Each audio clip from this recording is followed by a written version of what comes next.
The idea was initially to organize just a youth tenshug, the first ever youth tenshug, and it is not by a established committee or organization. It is just some youth gathering together and coming up with this idea to offer His Holiness a tenshug on his 90th birthday.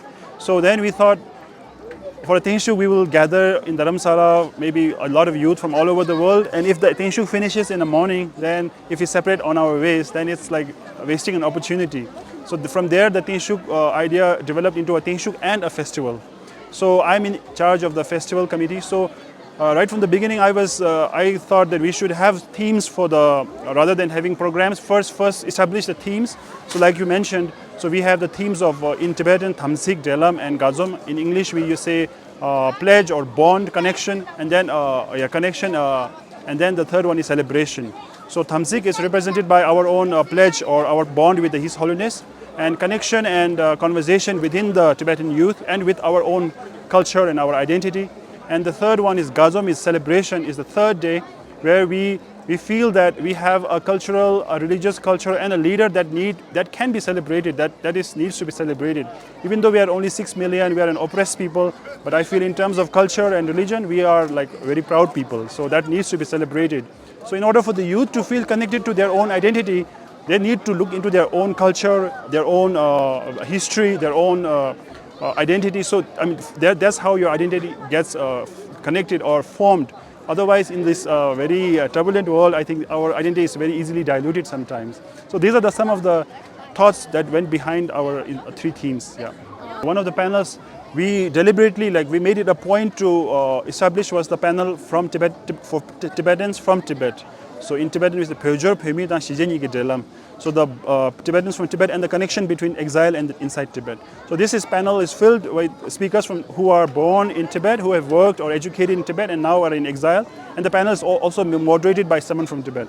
So I feel like when we gather, usually in a gathering like this, we have Tibetans from all kinds of backgrounds. We have Tibetans from Shicha, Tibetans from the West, Tibetans from Tibet, and usually in our circles, we usually hang out with our own Shicha, same settlement people, or Chije, Western educated, will hang out with their own circle, and Tibetans from Tibet will hang out.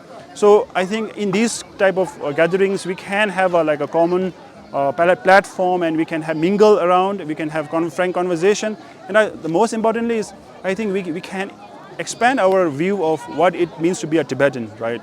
So if you say the Tibetans have to speak pure Tibetan, if that's your criteria, maybe you will meet somebody who does not speak as good Tibetan, but who is equally Tibetan as you. So your idea of Tibetanness will undergo a change. It will become wider or more accepting or more encompassing, right? So to participate in something that was, that I found was meaningful, was different, breath of fresh air. I mean, this is part of the 4-day events, starting with the Tenshug yesterday, historic Tenshug for Gahzom. First time that Tibetan youth around the world gave a long life prayer to His Holiness.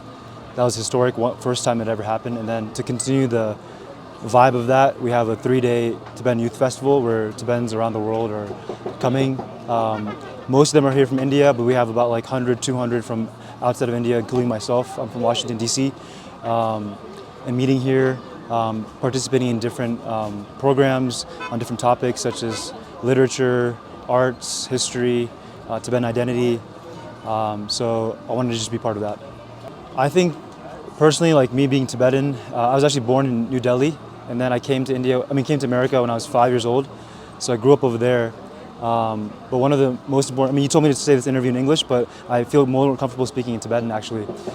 So one of the main things I focus on while being in the States is not losing my Tibetan identity, which is one of the topics that they're covering today. So I feel like Tibetan identity, especially in the West, is very much of a challenge. As you guys might have heard, a lot of Tibetans aren't speaking Tibetan properly in the West, only speaking English, because Kaya Mari, like I mean, when you get there, everything is English. Even in India, people are speaking English. You know, everywhere they're speaking English. So if you're in America, everything's English. You want to survive, you want to compete, you have to speak English.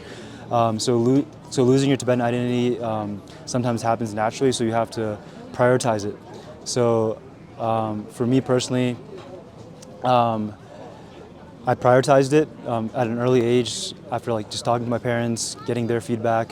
For example, I was the first one to graduate Tibetan school from DC because everybody quit when they got to 9th grade, and I was the first one to go all the way to 12th grade. And after me, like a bunch of people now are always graduating from Tibetan school from DC. So I thought that was a good legacy, but also just like another problem that we have is like the elder generation, they have a good intention of wanting us to speak Tibetan. But sometimes there's a generational gap of how the message is received. So a lot of times Tibetan Americans, youth in America, they feel like overly criticized for not speaking Tibetan. If you see on YouTube, like the comments are like, something like that.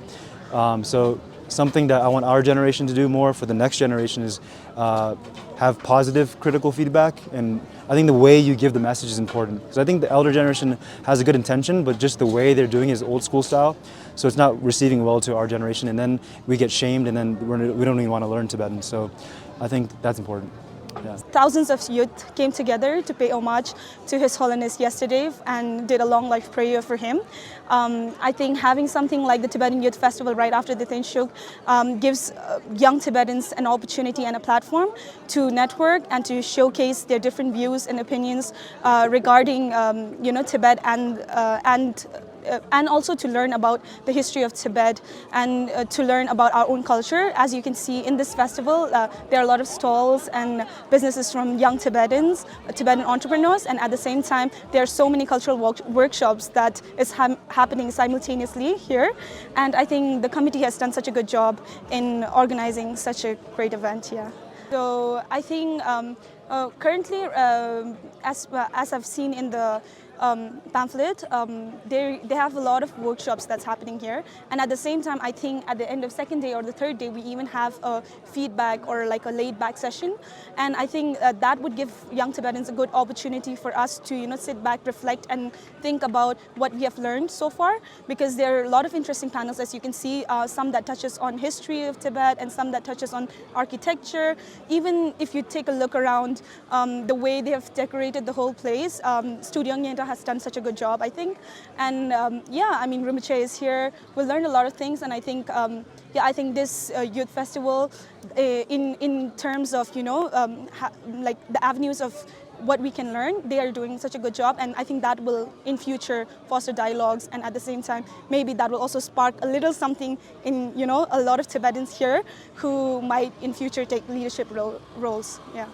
So I think in today's day and age, Tibetan youths, I think they are facing a really big challenge of being spread across the world. I think that is that is definitely our strength too. We come together and have different perspectives, but at the same time, I think even though there is social media, we face challenges when it comes to coming together in one city in a collective space, and I think a festival like this actually helps mitigate that. Yeah, thank